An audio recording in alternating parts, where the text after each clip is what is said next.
It's astonishing to realise that all of these sounds are the sounds of bubbles being made.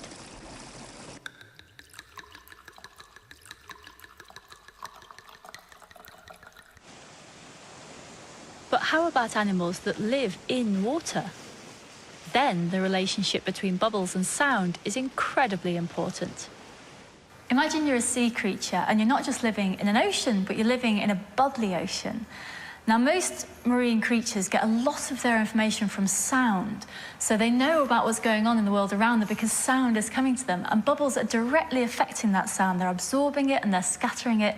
So if you're a marine creature, the bubbles are directly affecting your perception of your world.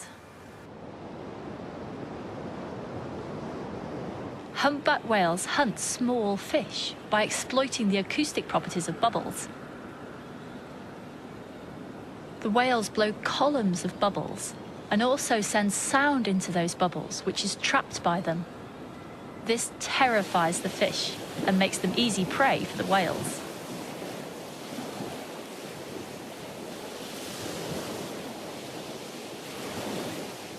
The way bubbles vibrate and interact with sounds can be exploited by humans too. Now then, I have here This is Professor Tim Layton, my scientific mentor and probably the world's foremost expert on bubble acoustics, the relationship between bubbles and sound. cold water doesn't clean them. And what he's about to show me is, well, it's almost like magic. Here we have a device that we've built. It's a black cone. You could fit it on the end of a tap or in a portable on top of a fire extinguisher or something, and just cold water is coming out of it. This is an experimental rig which, thanks to bubbles, could one day completely change the way we clean things. Lipstick is notoriously difficult to remove because it's designed to be sticky.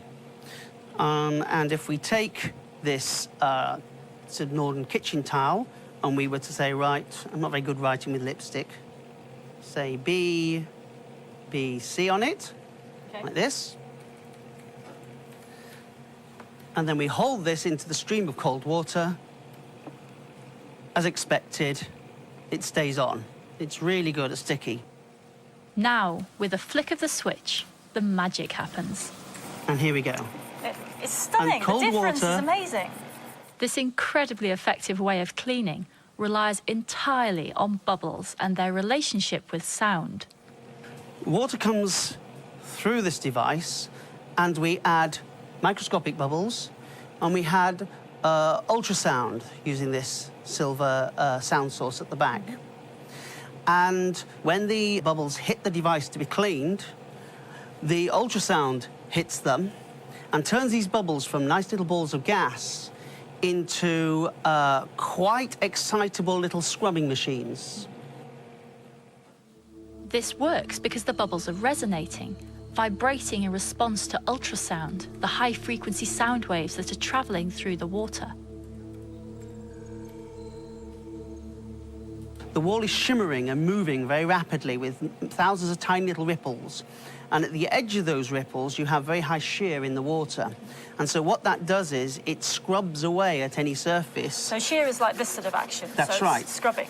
Yeah, so it's scrubbing. So it really is scrubbing away at the surface, cleaning away, removing dirt and particles. So the bubble wall shimmers to clean, but specifically using the bubbles in this way, they're targeted to seek and find crevices and cracks and clean the dirt out of those. This is the second really clever bit. The vibrating bubbles send out sound. This echoes off nearby surfaces, and the reflected waves pull the bubbles closer to those surfaces and into any tiny cracks that exist. Those crevices are exactly the places that are usually hardest to clean. So it's really strongly attracted into that crevice, and it burrows into it, keeps burrowing, digging out the dirt as it goes, because its surface is shimmering. And what sort of applications has this got out in the real world? We're looking at, first of all, manufacturers with production lines, with big plants. Right at the other end of the scale, we would like to see one of these in every home and every hospital, so that hands, scalpels, endoscopes, and anything else that you want to clean is safely cleaned, and not only that, but cleaned using cold water with very little additives, so that you're not wasting water and so that you don't incur the energy bills and the clean-up bill to make that water drinkable after. And all that is possible because of tiny bubbles that we can't even see. Exactly.